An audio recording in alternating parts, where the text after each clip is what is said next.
Good morning student, class 12. Today we will read lesson 1. Flamingo का pros पढ़ेंगे जिसका नाम है द लास्ट लेसन, अंतिम डे। अंतिम लेसन के बारे में हम पढ़ेंगे। इसमें एक सर रहते हैं जिनका नाम रहता है एम हेमल और एक बच्चा रहता है जिसका नाम रहता है फ्रेंच। जो एम हेमल है वो फ्रेंच लैंग्वेज में क्या करते हैं, टीचिंग करते हैं, और जो फ्रेंच है वो हर चीज में एक्टिव रहता है, लेकिन पढ़ाई के मामले में थोड़ा लेजी रहता है। स्कूल देर से आना, बेंच में लास्ट में बैठना, बिल्कुल उसको पढ़ाई में मन नहीं लगता है। वो बाकी सारी चीज़ों में बहुत ज़्यादा एक्टिव रहता है, हर चीज़ का टैलेंट रहता है उसको, लेकिन सिर्फ पढ़ाई में वो पीछे रहता है। एक दिन ऐसा होता है कि 40 साल वो वहाँ पे जॉब करने के बाद, सर्विस देने के बाद उनका रिटायरमेंट आता है, उनका ट्रांसफ़र होता है एक स्थान से दूसरे स्थान में। तब उनको जब जाने का पता चलता है तो फ्रेंड्स क्या करता है, बहुत ज़्यादा दुखी हो जाता है। पढ़ाई में उसको इंटरेस्ट नहीं लेता, लेकिन फिर भी एक अटैचमेंट रहता है एम हेमल के साथ में। वो बहुत ज़्यादा दुखी हो जाता है। जैसे ही लास्ट लेसन पढ़ाते हैं सर, बहुत ही ज़्यादा ध्यान से सुनता है, और एंडिंग में क्या होता है ये हमको लेसन पढ़ने के बाद ही मालूम पड़ेगा। Let's start. थोड़ा सा हम ऑथर के बारे में भी जान लेते हैं। ऑथर के बारे में क्या दिया है, अल्फोंस डॉटेड 1840-1897। 1840 उनका डेट ऑफ बर्थ है और 1897 में उनकी मृत्यु हुई थी। Was a French novelist and short story writer. Alphonse Daudet जो थे वो एक फ्रांसीसी उपन्यासकार और एक लघु कथा लेखक थे। The last lesson is set in the days of the Franco-Prussian War 1870-1871, in which France was defeated by Prussia led by Bismarck। यहाँ पे क्या बता रहे हैं कि इस कहानी में जो द लास्ट लेसन है, उस कहानी की जो भूमिका है वो फ्रांस और प्रशिया के बीच जो युद्ध हुआ था 1870 और 1871 में, वो दो दिनों के ही दिन थे जिसमें फ्रांस को प्रशिया द्वारा बिस्मार्क के नेतृत्व के रूप में पराजित कर दिया गया था। Prussia then consisted of what now are the nations of Germany। और क्या बता रहे हैं यहाँ पे, तब प्रशिया वर्तमान की जर्मनी और Poland and parts of Austria, वो किसका भाग था वर्तमान समय में, जर्मनी, पोलैंड तथा ऑस्ट्रिया के हिस्सों से बना हुआ था।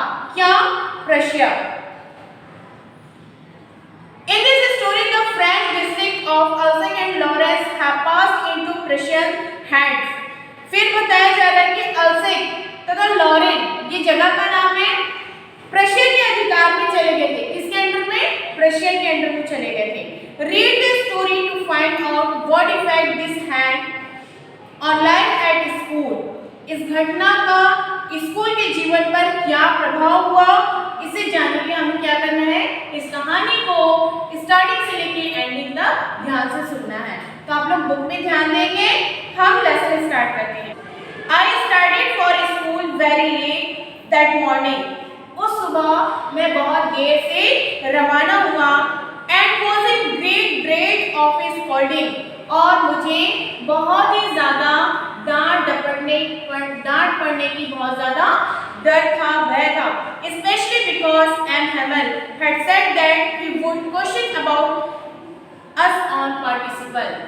किस लिए डर था, जो एम हेमल थे वो फ्रेंच के क्या थे, टीचर थे, और वो पार्टिसिपल के ऊपर कुछ क्वेश्चन उनसे पूछना चाहते थे, और उसे बहुत ज़्यादा डर था कि मैं स्कूल जाऊंगा और सर मुझसे पूछेंगे तो मुझे कुछ भी याद नहीं है और मुझे आज डांट पड़ने वाली है, इसलिए वो बहुत ज़्यादा डर जाता है।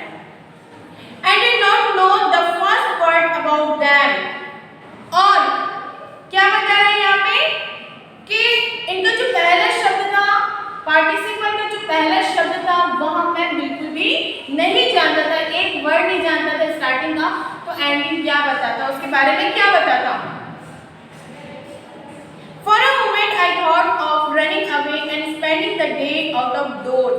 एक क्षण के लिए मैंने क्या किया, भाग जाने तथा घर इस क्लास के बाहर चले जाने का निर्णय किया। It was so warm, for a moment I thought of running away outdoors. क्या निर्णय लिया कि मैं यहाँ से भाग जाऊं और सारा दिन कहाँ स्पेंड करूं?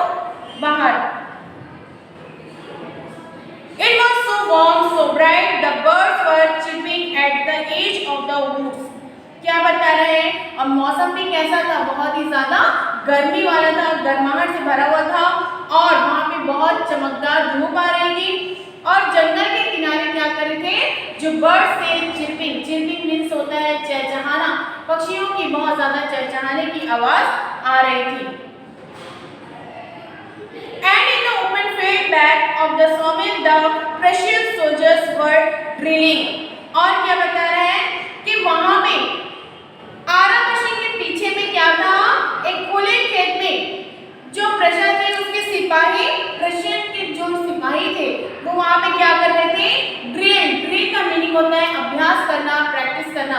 वो वहां पे प्रैक्टिस कर रहे थे। उनको देख के वो क्या कर रहा था? फ्रेंड्स इमेजिन कर रहा था, अपने आप में सोच रहा था कि क्यों ना मैं यहाँ से भाग के चला जाऊं और वहां पे जाकर उनका अभ्यास करते हुए देखूं। उसको सारी चीजों में इंटरेस्ट था लेकिन पढ़ाई में कोई इंटरेस्ट नहीं था। It was all much more tempting than the rule for participle. यह सब पार्टिसिपल के नियमों की तुलना में क्या था? बहुत अधिक उसके लिए आकर्षक था। But I had the strength to resist and hurried off to school. लेकिन मुझ में प्रतिरोध करने की क्षमता जो थी, प्रतिरोध करने की क्षमता थी और मैं स्कूल से तेज गति से वहां से चल पड़ा। कौन? फ्रेंड।